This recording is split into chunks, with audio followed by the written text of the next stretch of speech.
So this is what my frame looks like before I stretch the canvas. And what you would call this is a canvas wrap when it's all done. This is like maybe a 9x15 drop cloth that I cut into 3 sections. And it conveniently had 2 seams. It was 3 sections sewn together, so it was perfect for my 3 8x4 pictures. But you can see it's got a lot of wrinkles in it. So what I'm going to do is stretch it, and then I'm going to steam it with the steamer, and then I'm going to prime it with that primer. And you know, it's got a lot of debris on here, so I'm going to make sure I sweep it off so this stuff doesn't end up underneath my painting. This is Sherwin-Williams all-purpose latex primer. And I just go like this. Put about a small watermelon-sized puddle on it. It's a very professional method. This is just I think it's an 8-inch drywall trowel for doing drywall texture. See? By using this method, I don't need to do any sanding to smooth it out when it's done, because this squishes down all the fibers. If you drag a trowel straight through like this, it leaves this bead on both sides. So what you do is you put it in an angle, and I overlap that bead right there, and I keep bringing it closer and closer to the edge, like this. So I'm not just smearing a big mess around, I'm controlling this. Now watch this, I get it close to my edge. This saves me tons of time from what I would be doing otherwise using a brush. The brush doesn't apply it nearly as quickly. So here I'm just starting with it upright like this and then squishing it like that, but I'm just not doing it as extremely. Okay, so now it's time to transfer my little picture onto my big picture, and you can see that I've got a grid. And the way I did this was I just wrapped this with clear plastic food wrap, and then I used a permanent marker and a straight edge to make this grid. Whenever I make a grid, the big or the little, I just divide things in half. I do one center line up and down, a center line across, and then I divide that in half, and then I divide each of those in half. I just keep dividing things in half. That way it's very easy for me to reproduce at any size rather than doing complicated measurements. Everything is a shape within a shape, and so I always start with the big shapes and work down to the smaller details. So the way I'm going to use my grid is I'm going to recognize that the larger shape of his what would be a skull is going to intersect real close to this corner, and then it's going to intersect here on this line. And this is something I think is important, is to recognize what that distance is, what that percentage of the square that intersection is. I do it all by intersections rather than the open space in the middle of the square. I look for where lines intersect because that's easier for me to remember. To remember those distances more easily, I always think of them in halves or thirds or fourths. It's always close to one of those because those are very easy for me to quickly recognize.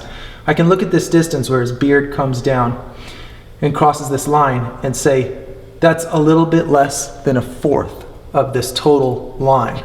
Okay, now to speed up my process, I've pre-mixed these colors that I know I'm going to use frequently on the skin tone. So this is my brightest color that's not white, and it has the most yellow in it. And then I did a transitionary color for anything that, like a cheek, that would have a lot of the red showing through because of the blood in the skin. So this will be a transitionary color that I'll put between shadow and light, or that I'll just use for the real bright, more blood saturated areas. And here's a shadow, and I add more and more red as I get darker. So here's a nice shadow color that I just took from a little piece of my small painting, and I'll use that as the skin tone just gets more into the shadows. And I should switch these because this is an intermediate tone between the light and the shadow. So I have highlight, medium tone, shadow color, and then I'll just add black for anything darker than that. So I just have my pure black, and I'll just add white for anything brighter than this. And then I have this nice red color for transitions that I don't want to look too gray. So this is going to speed up my process. I'll end up using a lot more colors and intermediate tones than this, but this will definitely make my job faster, and that's what I want on a job like this. And so it was definitely helpful having that small painting to model these colors from. That's one of the great things about doing the painting in advance on a small scale, is I can pick out the colors that I think worked best and then use those on the big one. Then over here I just have a bucket of water handy, and this is what I'll be dipping into. Behind me I have my primaries, and I'll use those as adjusters. You know, if I need to make something more red, just primary red, primary yellow, and rather than using those to mix everything like I did on the small one, I'll use them as adjustments. Okay, let's take a look at some of the comments from last week's video. Kari, I remember in one of your water videos you mentioned moving in a red direction or a green direction on the color wheel when light hits water. Is that only in water because the light is combining with the water as opposed to the light layering on top of an object? Sorry if I'm asking you to repeat things. Thanks heaps. Thank you for that question.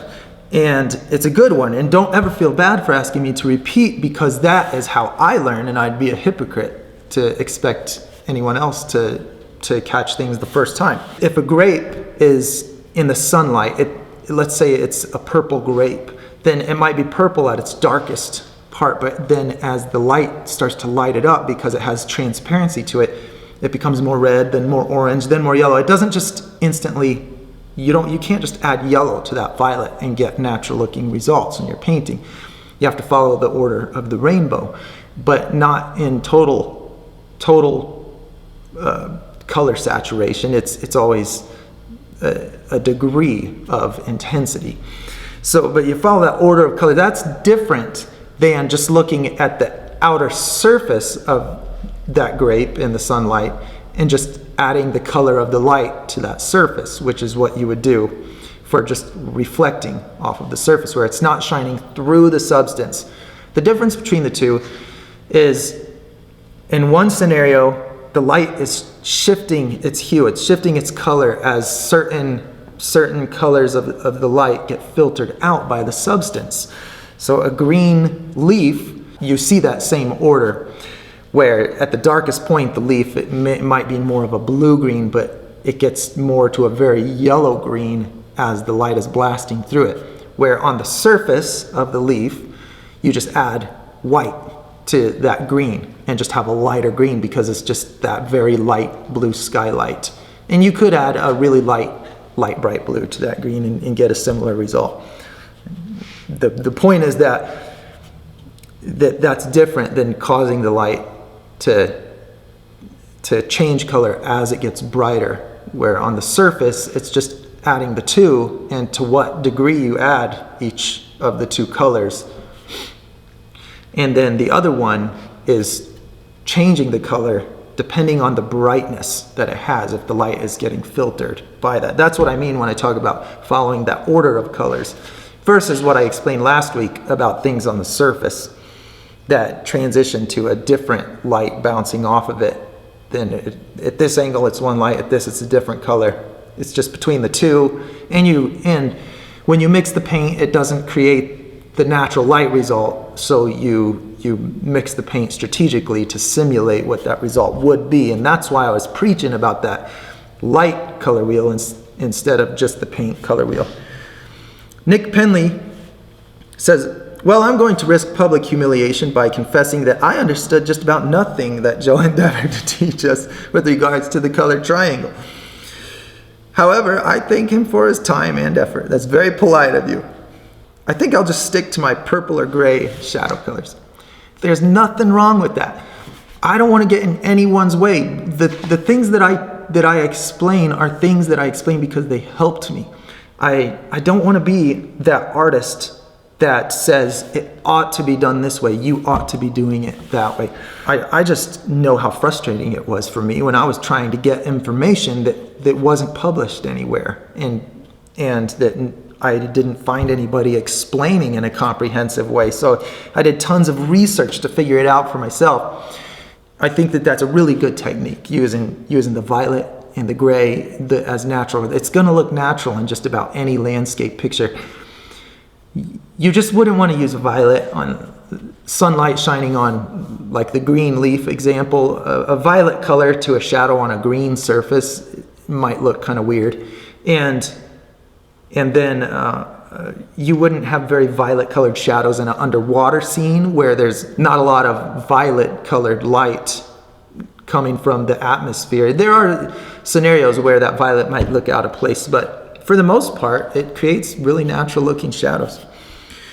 So don't let me stand in your way. Rainier Hernandez has a really good question here. Joe, I appreciate what you are doing, sharing all you can with us. I don't know if it's going to be too much trouble, but can you share some of the book or source you used to learn your color theory and anatomy? I'm impressed on how deeply you know about these subjects, and would love to reach some percent of your level.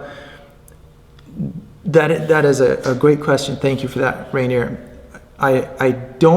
I hate to disappoint, but I don't have any resources to point you toward except for the experiments that I've done. Now, I can't take credit for discovering the primary colors of light. That was around long before our time, and that light triangle I definitely did not invent. Those primary colors are used in all kinds of technology, so you might as well understand the nature of light by becoming familiar, and there's just numerous articles all across the web about that. So it's not worth going out and getting a book just to talk about that one thing. But most of the research that I've done, like that concept of that hue shifting as it gets brighter in a translucent, I haven't found that anywhere. Maybe it is, and I really hate to step on anyone's toes, but the way I discovered it was through trial and error and observing what I see.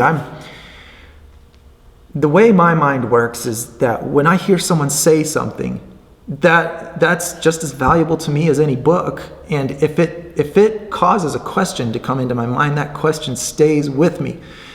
I think about it when I go to sleep. I think about it when I wake up. And until I get a satisfactory answer, the question just lingers in my mind. And so for me, I'm question driven, and I love questions, and they're the fuel behind my research. I do experiments. I was in the bathroom with flashlights and different colored plastic over it to mix blue and yellow lights. Is it true that I can't make green? Oh wow, it's true. And it even makes a slightly violet color some of the time. I did these experiments. I took a laser pointer and put it in a glass of water and watched the angle change as I do it at different angles. And I just do this kind of stuff because I'm just so fascinated by it. And drawing anatomy is the same thing. I would see a shape when I was just little, and I'd be obsessed with some mysterious reason that it appealed to me. I would just go straight to the drawing paper, start drawing it. I'd pull out the books of bodybuilders. I went through a phase of drawing bodybuilders because I just loved seeing all the muscles, and then I became familiar with what anatomy looks like at different angles, and years of redrawing what I was looking at caused me to have more of a three-dimensional understanding of those kinds of things. There's a lot of things I still don't have dedicated to my memory. I just do a Google search and look for images that are that kind of content and get familiar with the way things look, and then render my own version of a picture.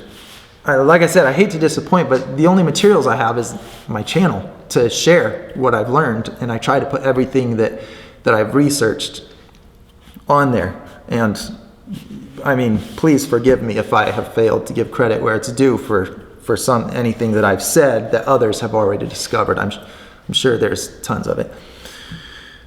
Denise Butler says, I thought the three primaries are red, blue, and yellow. And I know that there were a lot of comments that already answered these, but it's a good thing to talk about. Red, blue, and yellow are primaries in painting, but I don't want to mislead anybody into thinking those are the primary colors that need to be used in a painting. You can make all the colors in a rainbow to a degree with red, yellow, and blue, but you can't make a green that's as bright as a green tint. You can't make a purple that's as bright as a purple pigment.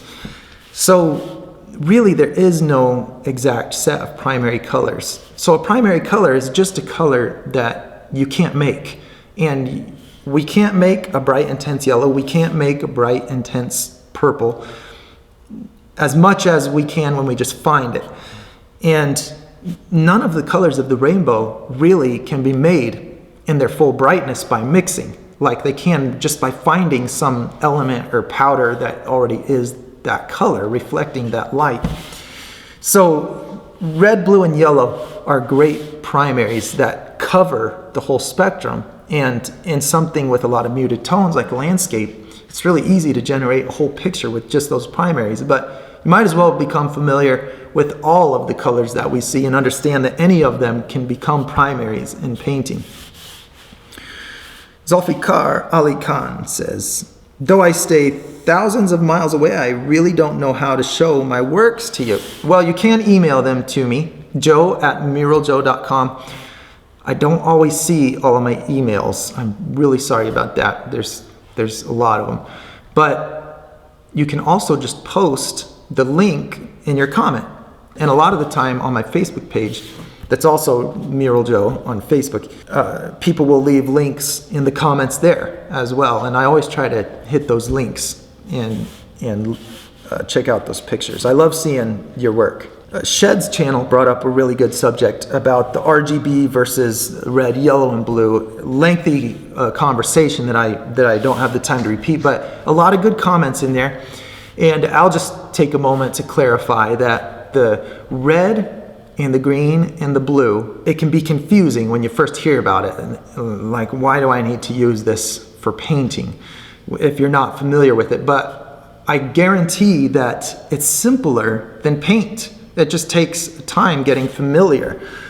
The nice thing about the red and the green and the blue is it's real light. When you mix it, you're really mixing light, and in the natural world, light is really mixing on surfaces, so it's valuable for your understanding.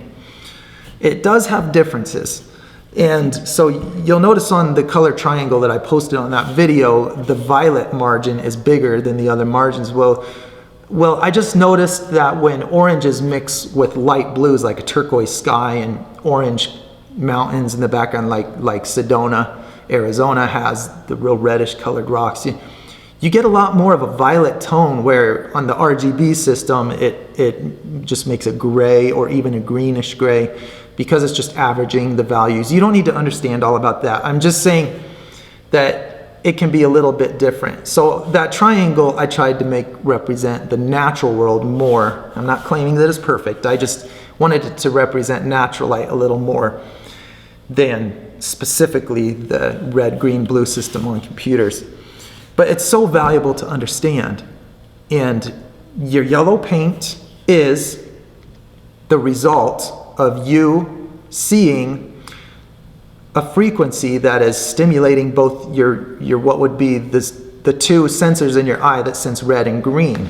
But it's a yellow light, and it stimulates both those sensors, and that's why we see yellow. But my point in saying that is, if you understand what light does, then it starts to make sense that paint is light. You're looking at light, and you're mixing the paint to get a different result of light.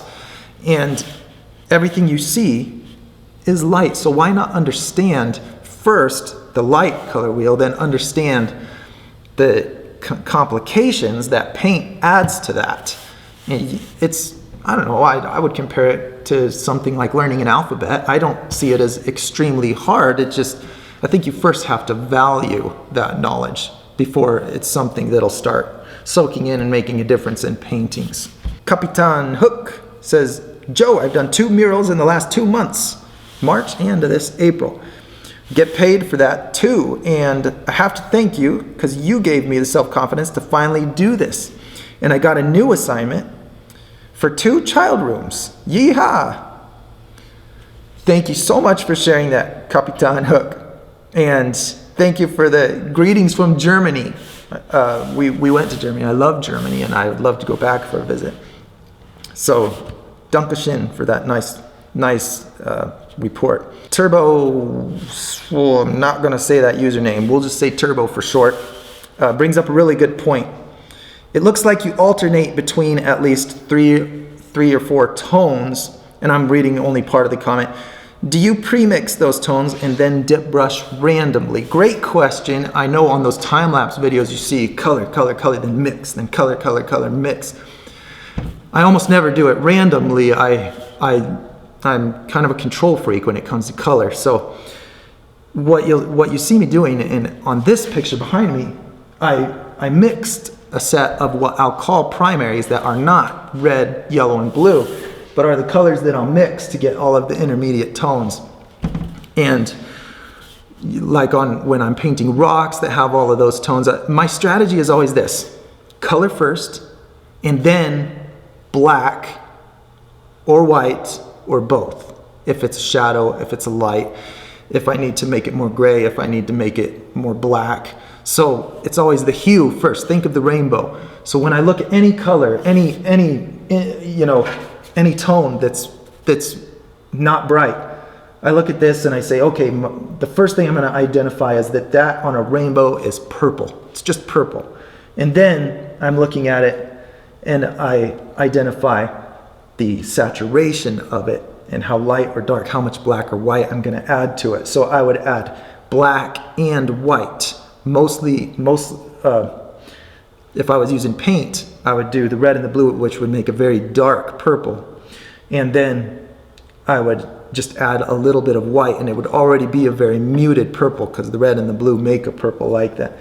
Anyway, my point is I always have that strategy. First color, then the black or the white or the both to get the saturation of the color and the darkness or lightness of the color.